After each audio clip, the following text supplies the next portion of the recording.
CM Siddu ವಿರುದ್ಧವಾಗಿ ಪ್ರಾಸಿಕ್ಯೂಷನ್ಗೆ ಮೈಸೂರು ಅನುಮತಿಯನ್ನು ನೀಡಿದ್ದು ಮೈಸೂರಿನಿಂದ ಈಗ ಆಕ್ರೋಶ ಹೆಚ್ಚಾಗ್ತಾ ಇರುವಂತದ್ದು. ಸಿಎಂ ಸಿದ್ದರಾಮಯ್ಯನವರ ವಿರುದ್ಧವಾಗಿ ಪ್ರಾಸಿಕ್ಯೂಷನ್ಗೆ ಅನುಮತಿ ನೀಡಿದ್ದು ಮೈಸೂರಿನಲ್ಲಿ ಆಕ್ರೋಶದ ಕಿಚ್ಚು ಹೆಚ್ಚಾಗಿದೆ. ಪ್ರಾಸಿಕ್ಯೂಷನ್ಗೆ ಅನುಮತಿ ನಾಳೆ ಮೈಸೂರು ಬಂದ್ಗೆ ಕರೆಯನ್ನ ನೀಡಲಾಗಿರುವಂಥದ್ದು.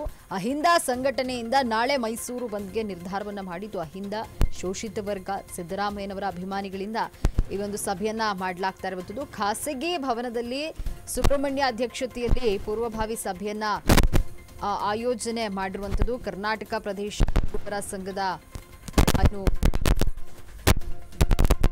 ನಿಮಗೆ ಹೆಚ್ಚಿನ ಮಾಹಿತಿಯನ್ನು ನೀಡಲು ನಮ್ಮ ಪ್ರತಿನಿಧಿ ಯಶಸ್ ಮಾವುತರು ಡೆಸ್ಕ್ನ ನೇರ ಸಂಪರ್ಕದಲ್ಲಿದ್ದಾರೆ. ಯಶಸ್, ಸಿಎಂ ಸಿದ್ದರಾಮಯ್ಯನವರ ವಿರುದ್ಧವಾಗಿ ಪ್ರಾಸಿಕ್ಯೂಷನ್ಗೆ ಅನುಮತಿಯನ್ನ ನೀಡಿದ್ದು ಮೈಸೂರಿನಲ್ಲಿ ಈಗ ಆಕ್ರೋಶದ ಕಿಚ್ಚು ಹೆಚ್ಚಾಗಿದೆ. ಪ್ರಾಸಿಕ್ಯೂಷನ್ಗೆ ಅನುಮತಿ ನೀಡಿರುವಂತಹ ವಿಚಾರವಾಗಿ ನಾಳೆ ಮೈಸೂರು ಬಂದ್ಗೆ ನಿರ್ಧಾರವನ್ನ ಮಾಡಲಾಗಿರುವಂಥದ್ದು. ಈ ಬಗ್ಗೆ ಹೆಚ್ಚಿನ ಮಾಹಿತಿ ಏನಿದೆ?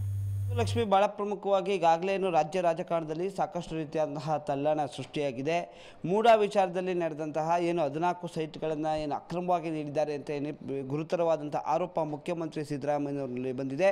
ಹೀಗಾಗಿ ಈ ನಿಟ್ಟಿನಲ್ಲಿ ರಾಜ್ಯಪಾಲರು ಪ್ರಾಸಿಕ್ಯೂಷನ್ಗೆ ಅನುಮತಿಯನ್ನು ಕೊಡಬೇಕು ಅಂತೇಳಿ ಸಾಮಾಜಿಕ ಹೋರಾಟಗಾರರು ಮನವಿಯನ್ನು ಮಾಡಿದರು. ಹೀಗಾಗಿ ರಾಜ್ಯಪಾಲರು ಇದಕ್ಕೆ ಅನುಮತಿಯನ್ನು ಕೊಟ್ಟಿದ್ದಾರೆ. ಅನುಮತಿಯನ್ನು ಕೊಟ್ಟ ನಂತರ ನಡೆದಂತಹ ಬೆಳವಣಿಗೆಗಳು ರಾಜ್ಯದಲ್ಲಿ ಸರಣಿ ಬೆಳವಣಿಗೆಗಳು ನಡೆದಿರ್ತಕ್ಕಂಥದ್ದು. ಹೀಗಾಗಿ ರಾಜ್ಯದಲ್ಲಿ ಎಲ್ಲ ಕಡೆ ಕೂಡ ಸಿದ್ದರಾಮಯ್ಯನವರ ಅಭಿಮಾನಿಗಳು ಹಾಗೂ ಅಹಿಂದ ಸಂಘಟನೆಗಳು ಕೂಡ ತೀವ್ರ ವಿರೋಧವನ್ನು ವ್ಯಕ್ತಪಡಿಸ್ತಾ ಇದೆ. ರಾಜಕೀಯ ಉದ್ದೇಶ ಪ್ರೇರಿತರಾಗಿ ಅಥವಾ ಸರ್ಕಾರವನ್ನು ಅಸ್ಥಿರಗೊಳಿಸುವ ಸಲುವಾಗಿ ಈ ಒಂದು ರೀತಿಯಾದ ನಿರ್ಧಾರವನ್ನು ರಾಜಭವನದ ರಾಜ್ಯಪಾಲರಾದಂತಹ ತಾವರ್ಚಂದ್ ಗೆಹ್ಲೋಟ್ ಅವರು ಮಾಡಿರ್ತಕ್ಕಂಥದ್ದು. ಕೇಂದ್ರ ಸರ್ಕಾರದ ಕೈಗೊಂಬೆಯಾಗಿ ಈ ನಿರ್ಧಾರವನ್ನು ಮಾಡಿದೆ. ಬಿಜೆಪಿ ಹಿಂಬದಿಯ ರಾಜಕಾರಣ ಮಾಡ್ತಾ ಇದೆ ಅಂತೇಳಿ ಸಾಕಷ್ಟು ರೀತಿಯಾದಂಥ ಆರೋಪ ಪ್ರತ್ಯಾರೋಪಗಳನ್ನು ಕೂಡ ಮಾಡಿದರು. ಹಾಗೂ ಬಹಳ ಪ್ರಮುಖವಾಗಿ ಇದರ ಜೊತೆ ನಿನ್ನೆ ಕೂಡ ಸಚಿವ ಸಂಪುಟ ಸಭೆ ಕೂಡ ತುರ್ತು ಸಚಿವ ಸಂಪುಟ ಸಭೆ ಕೂಡ ಮಾನ್ಯ ಮುಖ್ಯಮಂತ್ರಿ ಸಿದ್ದರಾಮಯ್ಯನವರು ಮಾಡಿದರು. ಸಭೆಯಲ್ಲೂ ಕೂಡ ಸಾಕಷ್ಟು ಚರ್ಚೆಗಳಾಗಿದೆ. ಹಾಗೂ ಬಹಳ ಪ್ರಮುಖವಾಗಿ ಇಡೀ ಸಚಿವ ಸಂಪುಟ ಸಿದ್ದರಾಮಯ್ಯನವರ ಬೆನ್ನಿಗೆ ನಿಂತಿರ್ತಕ್ಕಂಥದ್ದು.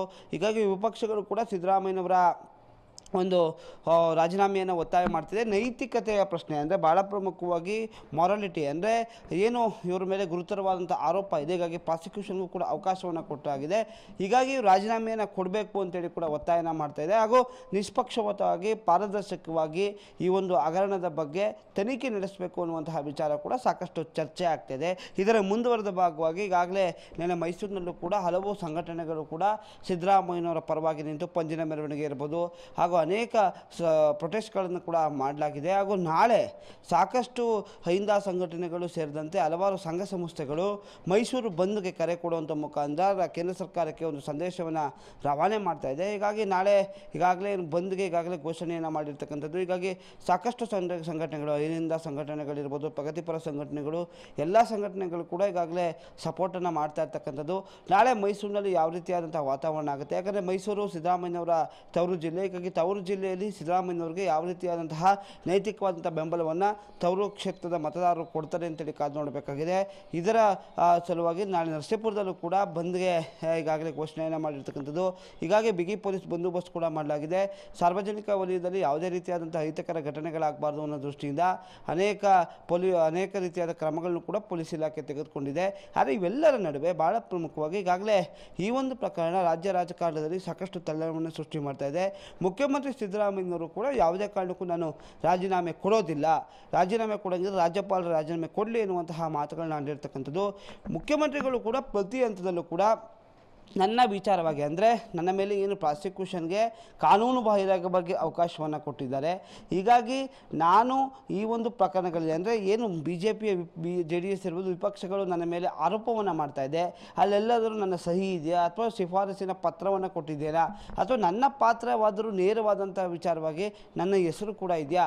ಹೀಗಾಗಿ ಉದ್ದೇಶಪೂರ್ವಕವಾಗಿ ನನ್ನ ಮೇಲೆ ಒಂದು ರೀತಿ ರಾಜಕೀಯ ಪ್ರಹಾರವನ್ನು ಮಾಡ್ತಾ ಇದ್ದಾರೆ ಎನ್ನುವಂಥ ಮಾತನ್ನು ಕೂಡ ಮುಖ್ಯಮಂತ್ರಿ ಸಿದ್ದರಾಮಯ್ಯನವರು ಹೇಳ್ತಾ ಇರ್ತಕ್ಕಂಥದ್ದು.